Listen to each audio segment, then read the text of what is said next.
Ladies and gentlemen, yours truly, the Hippie Pastor, with show number 93. In the middle of a world calamity, my friends, time for rejoicing is not. It's time for lamenting. This is not a time of celebration. It's a time of great lamentation throughout the land. Thousands upon thousands of people are being smitten and dying like fleas, like flies through the grand power of the coronavirus, which we reprimand and we rebuke and we exhort to be gone, to be diminished, to leave the planet, and we exhort the leaders of the world, free, non-free, all leaders, please. If anybody is hiding the virus, the antidote, if anybody's hiding the vaccinations, if anybody's hiding the cure for gain or political power or material gain, please stop it. Have a heart. If there's a plan to clean the planet of poor people or old people or weak people, please stop it right now. Life and death is in the hands of God. This is the Hippie Pastor with show 93, where we give you the true interpretation, the one and only interpretation of the words of Jesus. But before I begin with the words of Jesus, I want to read you a little bit of what King David, the great King David, said in Psalm 27. I highly recommend you read the Psalms like Psalm 23, Psalm 91, Psalm 19, Psalm 1, Psalm 2. And Psalm 27 is a wonderful psalm full of promises. It's beauty. It's beauty at its best. Stop it, you beasts. Control yourselves. Have control over the animals. Psalm 27 says something like, "The Lord is my light and my salvation. Whom shall I fear?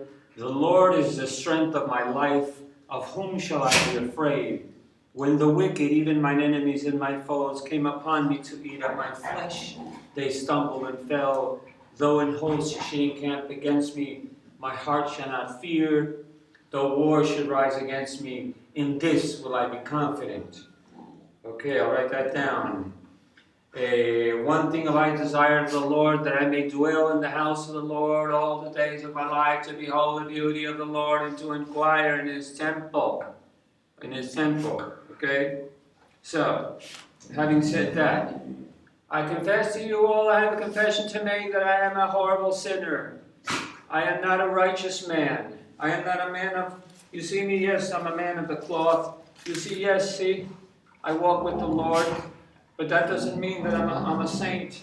As I explained many times before, a clean, in the Bible, in Isaiah chapter 64, it explains how a clean woman's menstruous rag is equal unto the righteousness of God. And a used menstruous rag is equal unto our righteousness, including the Hippie Pastor, your servant. I am not righteous. I'm not a righteous man. Do not follow my sins. Let's all follow God. Don't follow me like the Apostle Paul. What a fake. What a phony. What a upstager. When he said, it's in the epistles, the Apostle Paul said, "Follow me as I follow Christ." Baloney, that follow me as I follow Christ. Why didn't he say, let's all follow Christ together? Don't follow me, you'll fall into a pit. That's just the way it is with human nature, ladies and gentlemen. And now let us get right into the words of Jesus, and we pray for this coronavirus. Please protect all my constituents and friends and families and relatives, and actually protect the whole world, every single country, and also help us to become better people, a better planet, a planet where there's no so much war. You want war? God's given you a war. How about peace and love and submission to God? I'm not talking about religion. I'm not talking about being a holy roller. I'm not talking about going to church or becoming any kind of fanatic or believing in anything. Nobody has the true doctrine. I'm the only one who has the true doctrine. And I'm setting you the true doctrine. I can't even talk right. And I'm setting you free. The only real religion and the only real God is love. Everything else is politics. You can do it if you like. I'm not going to point a finger. I respect your religion, but respect mine. My non-religion. And here we go, ladies and gentlemen. We are approximating, we are right now at chapter 8. Wow, we've entered the chapter 8 of the book of Matthew. And Jesus put forth, let's get right into it. And Jesus put forth his hand and touched him, saying, I will, be thou clean. And immediately his leprosy was cleansed. And Jesus saith unto him, See thou tell no man, but go thy way, show thyself to the priest, and offer the gift that Moses commanded for a testimony unto them.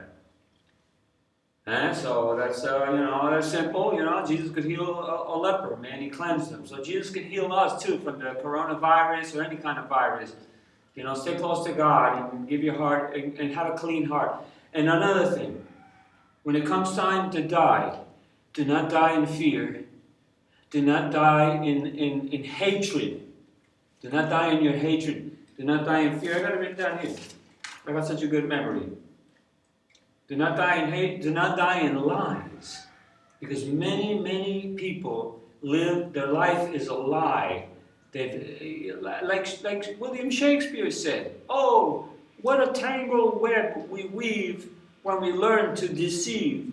A lot of people live with these little white lies, but the problem with little white lies is they don't stand on their own. They need a whole bunch of other little lies to hold it up. And then your life becomes a confusion. And then you make your brain work more than it should. Because when somebody asks you a question, you can't give them a straight answer. Because everything's a lie. So you got to remember, what did I say before? What did I tell them? Where am I on? What channel am I on? It's all a big complication. So don't lie. And Jesus saith unto him, I will come and heal him.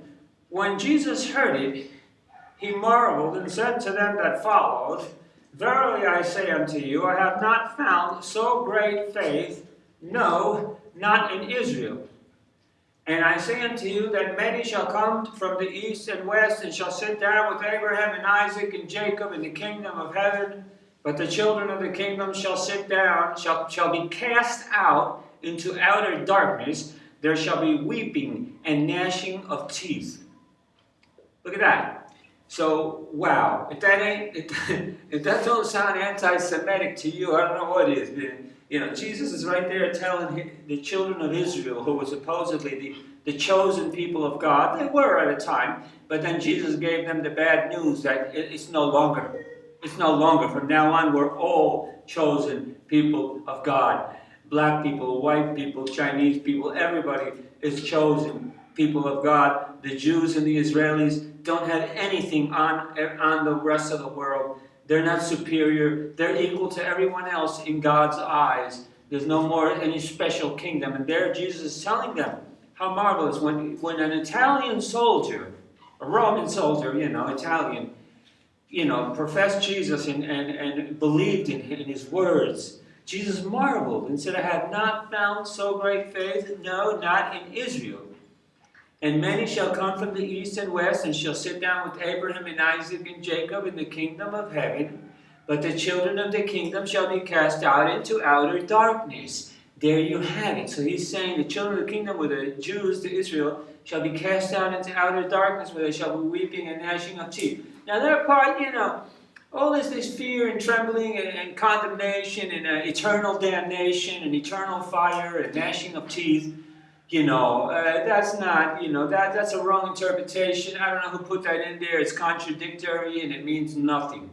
If God has to punish somebody forever, then God failed. Even Satan or Lucifer. There's not going to be no eternal gnashing of teeth. What kind of an evil God would that be, where he wants to see us suffering in flames, in literal flames? That's a baloney that the church made up to scare people into paying their tithe. And, and then also manipulating their sex lives. And, castrating the fornicators and doing all this kind of hypocritical stuff. When it was later discovered how in the convents and in the monasteries, man, they found fetuses and people had hanky-panky and abuse of children, sexual abuse of children, and then they come off and telling you that if you have sex without their permission, you're going to eternal fire. Not even the Jews are going to eternal fire. We're all the same. It doesn't matter if you're Jewish, if you're Israeli, if you're Arab, if you're Palestinian. If you're Chinese, if you're from South America, if you're from Peru, it does not, nothing matters. All that matters is your heart. That's the nation of God, a clean heart. So when it's time for you to go, make sure you have a clean heart, that you forgive your enemies like Jesus did, and that you go with love and no fear, no fear. Embrace it, embrace God when it's time for you to go, and believe in everlasting life. Don't be a fool. And also, get rid of your lies, man. Start being honest. Start, practice at being sincere. Practice at telling people the truth about you or about yourself, and stop lying. That's all I'm saying, okay? So we shall continue with the words of Jesus. And then Jesus, after that happened, Jesus went to said to the centurion, the Italian soldier, "Go thy way, and as thou hast believed, so be it done unto thee." And his servant was healed in the selfsame hour. So the Lord healed this Italian man, this Roman soldier, because he had faith, even though he was not supposedly one of the God's exclusive children, which, like I said before, the only exclusive children of God is everybody. Nobody's better than nobody in God's eyes. It's all in the heart, my brother. It's all in the heart, my sister. Be blessed and be safe from the coronavirus, and really stay away from people at a distance. Use a little wisdom, and may God bless us all. And please, may the Lord bring upon miraculously the solution to the antidote and the vaccine, so people will stop dying. Well, we're always going to be dying, but we don't want to die so soon. Be blessed, my brother. Be blessed, my sister. I love you.